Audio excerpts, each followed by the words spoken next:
The Subaru EJ series of 4-cylinder engines has been turbocharged on some models for more than 20 years.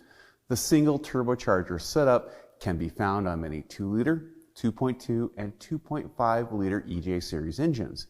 It is a compact arrangement with the intercooler on top of the engine and the turbo on the right-hand bank of cylinders. If the turbocharger has failed, there are 4 items to address on any Subaru EJ series turbocharged engine. First, most models have a mesh screen which is located inside the banjo bolt that secures the turbocharger oil supply pipe to the back of the right side cylinder head. This should be checked to make sure it's not clogged or restricted, especially if the condition of the oil is questionable or as to when the last time the oil was changed. If it's clogged or restricted, it could reduce or cut off the oil supply to the turbo, resulting in failure. The oil supply pipe should also be checked to make sure that there are no obstructions. If the turbocharger has experienced a major failure, it's always a good idea to replace both the supply and return lines. Make sure the mesh screen is installed and is in the proper direction. Incorrect installation will cut off the oil supply to the turbo. The oil galley that supplies the right-hand cylinder head also supplies oil to the turbocharger.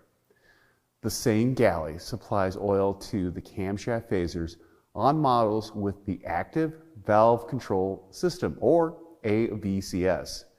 Like the turbochargers, the oil control solenoid and phaser is delivered oil through the banjo fitting that has a screen.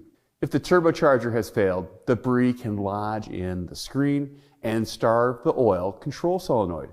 When this happens, the engine will have a rough idle and will stumble when engine speed is increased. The left cylinder head has a similar setup and has a screen in a banjo fitting. Make sure the screen is clean of debris when the turbo is replaced. Second, on high mileage models, the pressure generated from the turbocharger can find its way into the crankcase if the PCV system is malfunctioning or there is excessive blow-by due to worn rings.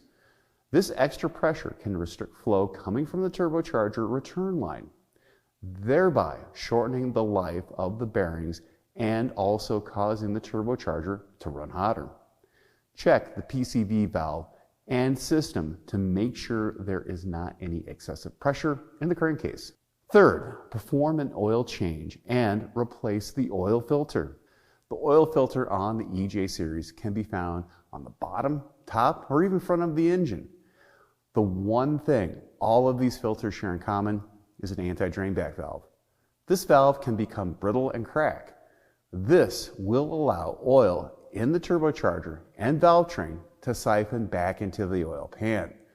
When the engine is restarted, it takes extra time for the oil to reach the turbocharger. These dry starts can damage the turbocharger. Fourth, pre-lubricate the turbocharger after installation and before the first start. 50 cc's of oil should be injected into the oil supply line. With these 4 tips, you can be sure that this new turbo on this Subaru will last a long time.